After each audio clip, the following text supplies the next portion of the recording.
అసలు ఎలా అనిపిస్తుంది ఫోన్లు ట్యాప్ అయినా దాదాపు 618 మందికి పైగా ఫోన్లు ట్యాప్ అయినా కాంగ్రెస్ పార్టీ గెలిచింది 2023 డిసెంబర్ ఎన్నికల్లో అంటే ఎలా అనిపిస్తుంది? ప్రజల ఆశీర్వాదం, ప్రజల యొక్క ఆశీర్వాదము కాంగ్రెస్ పార్టీ పైన, ముఖ్యమంత్రి రేవంత్ రెడ్డి గారి పైన ఉంది కాబట్టి ప్రజలు నేరు కోరి తెచ్చి ప్రజాపాలన తీసుకురావాలని చెప్పి ఆయన కూర్చోబెట్టారు.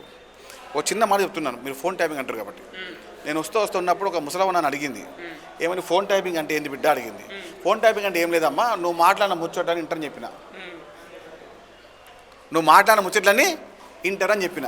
ఆ తల్లి ఏమని చెప్పాలనా, బిడ్డ నేను ఒకసారి ఫోన్లో మా కోడలు తిట్టినా, ఒకసారి మా అల్లునికి కోపమైనా, ఒకసారి మా బిడ్డని కోపమైనా, అది కూడా రా అంటే ఇన్నొచ్చు అన్న.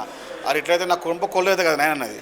అంటే ఏవో చెప్పుకోవాలి, తెలంగాణ ప్రజానికానికి బేషరతుగా క్షమాపణ చెప్పాల్సిందే కల్వకుంట్ల కుటుంబం తెలంగాణ 4 కోట్ల ప్రజానికానికి బేషరతుగా క్షమాపణ చెప్పి తీరాల్సిందే. ఈ ఫోన్ ట్యాపింగ్ అనేది వ్యవహారం అప్పుడు వాళ్ళు చేయకపోయి ఉంటే దాదాపుగా కాంగ్రెస్ పార్టీకి 90 పై చిలుకు స్థానాలు వచ్చేవి.